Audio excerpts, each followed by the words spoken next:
Black கலரோட season 5 ஓட episode 3ல இருக்கும். இதுக்கு முன்னாடி 2 எபிசோட் இருக்கு. 10வது வரைக்கும் நம்ம சோலோவிங் வேற போட்டுட்டு இருக்கோம். ஓகேவா? ஸோ அதையும் பார்க்கலாம் அப்படின்னா மறக்காம செக் பண்ணுங்க. வெல்கம் டு ஏஜஸ் ஃபேமிலி. இன்னைக்கு நம்ம பார்க்க போகிறது பிளாக் கலரோட சீசன் 5 எபிசோட் 3. ஸோ ஸ்டார்ட் பண்ணலாமா? நீதான் நீக்கு சாக போற. நீ என்னைக்குமே கோல்டன் டான் கூட மோதினதுக்காக வருத்தப்படணும்டா. நான் வருத்தப்பட வைப்பேன் அப்படிங்கிற மாதிரி சொல்லி இவன் கொன்றுவான். இது ஒர்க் ஆகுது. இப்போ இவன் செத்துட்டான் அப்படின்னா கண்டிப்பா கிளிப்போத் வந்து முடிஞ்சிடும். ஸோ அது தடைப்பட்டுருச்சுன்னா நம்ம கேப்டன் வெஞ்சன்ஸை காப்பாத்திடலாம். ஏதோ இன்ட்ரூடர் வந்திருக்காங்கன்னாங்க. நீங்க தானே அவனுங்க? சரி என்ன ஃபைட் பண்ண போறீங்களா? ஆரம்பிங்க. ஆனா அதுக்கு முன்னாடி என்னோட இந்த 2 ஜெனரல் இருக்கானுங்க, இவங்கள ஃபர்ஸ்ட் தோக்கடிங்க. இவங்கள நீங்க தோக்கடிச்சிங்கன்னா பாப்போம். கிரியேஷன் மேஜிக் வந்து அடிக்க ஆரம்பிச்சிருவா. இந்த 2 பேர் எப்படி உருவாக்கப்பட்டாங்கன்னா, இந்த மோரிஸ் பையன் மாடிஃபிகேஷன் கொடுத்திருந்தாலுமே என்னோட கர்சுமே இதுல இருக்கு. அதனால நீங்க இவங்களை சாதாரணமாக விட போடாதீங்க. இவங்களும் கொஞ்சம் சண்டை போடுவாங்க தான். அப்படிங்கிறப்ப இவங்க 2 பேர் அனுப்பின மேஜிக் 2த்தையுமே சுக்குநூறா பொசுக்கி விட்டுருவானுங்க. இவன் என்ன போட்டுருவானா பிக்சர் மேஜிக்கை போட்டு விட்டுருவான். எது பிக்சர் மேஜிக்கா? எனக்கு தெரிஞ்சு இந்த பிக்சர் மேஜிக் அப்படிங்கிறது எல்லா விதத்திலுமே யூஸ்ஃபுல்லா இருக்கும். ஆனா நீ அந்த அளவுக்குலாம் தயாரா இல்ல. நீ வெத்து வெட்டாதான் இருக்க. அண்ட் பிரயர் மேஜிக்குமே பெருசா சொல்ற அளவுக்குலாம் இல்ல. சொல்ல போனா ஃபுல்லாலாம் யூஸ் பண்ணல, பாதிதான் யூஸ் பண்ணிட்டு இருக்கா. எனக்கு இந்த ஆன்டி மேஜிக் யூஸ் பண்றால அவன் வந்திருக்கணும். அப்படி இல்லைன்னா இந்த ஸ்பேஸ் மேஜிக் யூஸ் பண்ணால அவன் வந்திருக்கணும். அவங்க 2 பேர் கூட நான் சண்டை போட்டிருந்தேன்னா என்னோட பொம்மையா மாத்தி என் கைக்குள்ள வச்சிருப்பேன். நல்லா இருந்திருக்கும்ல. ஆனா என்ன பண்றது, ஜெனான் ஏற்கனவே இவங்களை தோக்கடிச்சுட்டான். அப்படி இருக்கிறப்ப அவங்களும் பெருசா ஒருத்தலாம் கிடையாது. நான் கேப்டன் ஆகி ஒரு பாதி வருஷத்தை ஹார்ட் கிங்டமோட ரூனரையை பத்தி தான் நிறையவே படிச்சுட்டு இருந்தேன். சொல்ல போனா நான் என்னதான் இவ்வளோ பவர்ஃபுல்லான கர்ஸை பெற்றிருந்தாலுமே நான் என்ன நினைச்சிட்டு இருந்தேன்னா அதை டேக் ஓவர் பண்ணிடலாம். அதை டேக் ஓவர் பண்ணி எனக்கு ஏற்ற மாட்டான், எனக்கு தேவையானதை நான் பண்ணிக்கலாம்னு நினைச்சேன். ஆனா என்னோட கர்ஸ் அதை மாட்ட கிடையாது. கட்டுப்படுத்த முடியாத அளவுக்கு இருக்கக்கூடிய மேஜிக்கே கட்டுப்படுத்த முடியும், கட்டுப்பட வைக்க முடியும். இது எல்லாத்தையுமே அந்த ரூனரை வச்சு நான் மாஸ்டர் பண்ணேன். அந்த ரூனரை வச்சு தான் இந்த பிரயர் மேஜிக்கை பத்தி முழுசா நான் புரிஞ்சுக்கிட்டேன். டொராத்தி கூட என்கிட்ட சொல்லியிருக்கா, இங்க பாருமா, இந்த உலகத்துல இருக்க எல்லா கர்ஸுமே மேஜிக்குலா வச்சுதான் கிரியேட் பண்ணப்பட்டது. சொல்ல போனா அவ தான் ஃபாதர் ஆஃப் ஆல் கர்சஸ் அப்படிங்கிற மாதிரி சொல்லியிருப்பா. ஒன்னால தான் இன்னைக்கு நான் ரொம்ப ஸ்ட்ராங்கரா மாறி இருக்கேன். என்னோட இந்த கர்ஸை வந்து எனிமையால எதுவுமே பண்ண முடியாது. ஏன்னா எந்த அளவுக்கு எனிமி பவர்ஃபுல்லா இருக்கணும் அந்த அளவுக்கு இந்த கர்ஸ் அப்படிங்கிறது பெருசா வளரும், உங்களை அப்சர்வ் பண்ண ஆரம்பிக்கும். அதை வச்சுதான் பூக்குற பூ அப்படிங்கிறது பயங்கர குளோவாவே மாறும். இவன் இந்த கர்ஸை மாடிஃபை பண்ணிட்டாளா? அவளை இதை பண்ணிட்டாளா? என்னால் நம்பவும் இல்லை. என்னோட கர்ஸ் இப்படி மாறி இருக்கா? யாரால? எதனால? எப்படி இந்த மாதிரி பண்ண முடியும்? ஃபேசினேட்டிங். ஃப்ரெண்டுக்காக சண்டை போறது, ரைவலுக்காக சண்டை போறது, எல்ஃபோட ரீஇன்கார்னேஷன், ஹார்ட் கிங்டமோட ரூன்ரேன்னு சொல்லிட்டு இது வரைக்குமே நான் பார்த்தது, இது வரைக்குமே நான் நடந்து வந்த எல்லா பாதையுமே என்னோட மேஜிக்கை கொஞ்சம் கொஞ்சமா வலுப்படுத்த ஆரம்பிச்சிச்சு. இப்ப நான் கரண்ட்ல ப்ளூ ரோஸ் யூஸ் பண்ணேன். ஆனா இதை பாரு, இதுதான் ரெட் ரோஸ்ன்னு சொல்லிட்டு ஒரு சிவா பாருங்க. அங்க 2 பேர் இருந்தாங்களே, அவங்க சொல்லி முடிஞ்சிடும். என்னால இப்ப ப்ளூவையும் சரி ரெட்டையும் சரி 2 ரோஸையும் யூஸ் பண்ண முடியும். குயின் ஆஃப் பிரேயர்ஸ்ன்னு சொல்லிட்டு ஒரு ஃபார்ம் எடுப்பா பாருங்க. எது என்னால நம்பவே முடியல. சார்லெட் வந்து இவரோட ஒரிஜினல் பவர் இல்லாம கேப்டனா மாட்டாளா? நான் கண்டிப்பா உன்னை சேவ் பண்ணுவேன் யாமி. நீ வந்து பார்க்க தான் போற. முன்னாடியோட இப்ப நான் எந்த அளவுக்கு ஸ்ட்ராங்கரா மாறி இருக்கேன் அப்படிங்கிறத நீனே பாப்ப. இவ அப்படியே சிரிச்சுக்கிட்டு வருவா பாருங்க. நான் பார்த்ததுலே பெஸ்ட் ஆப்ஷன் நீ தாண்டி, வாடி வந்து பாருடின்னு சொல்லி ஜம்ப் அடிச்சுட்டு வருவா. ஆனா என்னால உங்க கூட சண்டை போட முடியாது. என்ன சொல்லிட்டு இருக்க? என்னடி சொல்ற? அதெல்லாம் வாய்ப்பே கிடையாது. என்கிட்ட சண்டை போட்டுதான் ஆகணும். நீ எந்த அளவுக்கு வேணா ஸ்ட்ரென்த்தா இருக்கலாம். ஆனா இந்த பிரேயர் மேஜிக் வந்து எப்படி யூஸ் ஆகும்னா, உன்னோட ஸ்ட்ரென்த்தா இருக்கட்டும், உன்னோட பவர் எந்த அளவுக்கு ஸ்ட்ராங்கரா இருக்குதோ அந்த அளவுக்கு உன்னை வேகமாவே டைட் பண்ணும், அந்த அளவுக்கு உன்னை கட்டுப்படுத்த ஆரம்பிக்கும். இல்ல அதுக்கு வாய்ப்பு இல்ல. இது என்னோட மேஜிக் என்னைய பிடிக்குன்னு சொல்ல வரியா? அப்படிலாம் கிடையாது. வா சண்டை போடு, நல்லா இருக்கும், வா சண்டை போடு. நீ வந்து கேர்லெஸ்ஸா இருந்திருக்க, அரகண்டாவும் இருக்க. சொல்ல போனா நீ வந்து உன்னோட காட் வந்து டவுன் பண்ணிட்ட. இல்ல அப்படிலாம் சொல்லாத. நான் கூட சண்டை போடணும். நம்ம 2 பேரும் சண்டை போட்டோன்னு வச்சுக்கேன், நம்ம காம அல்டிமேட்டா இருக்கும்.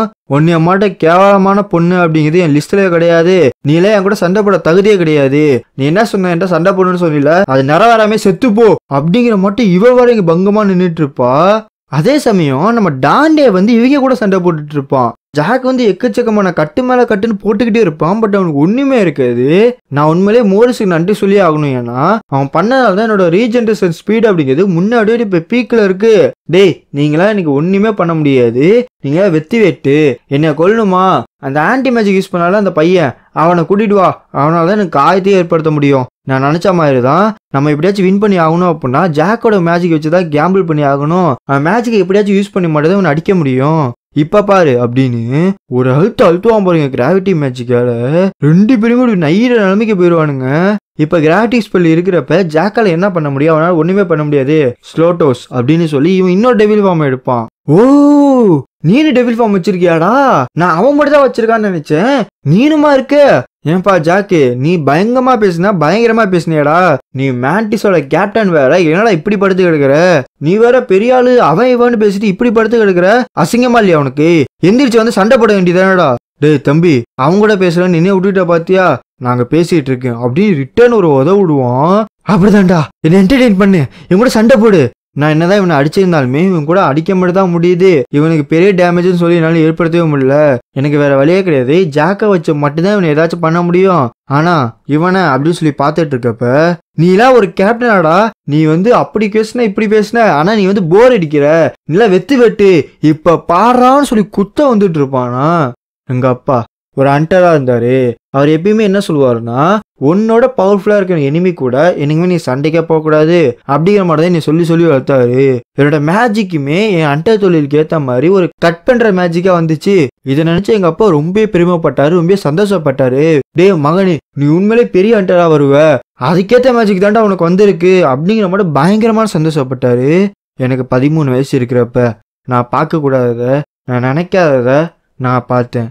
எங்க அப்பா மேல 3 பெரிய கிளா வந்து பட்டிருந்துச்சு. ஊருக்காரங்க என்ன சொன்னாங்கன்னா, இது வந்து த மவுண்டன் காடு, அவர் தான் வந்து பண்ணியிருக்கணும். அன்னைக்குதான் நான் முடிவு எடுத்தேன், இதனால கொல்ல முடியுமா? கண்டிப்பா இதனால வெட்ட முடியும்.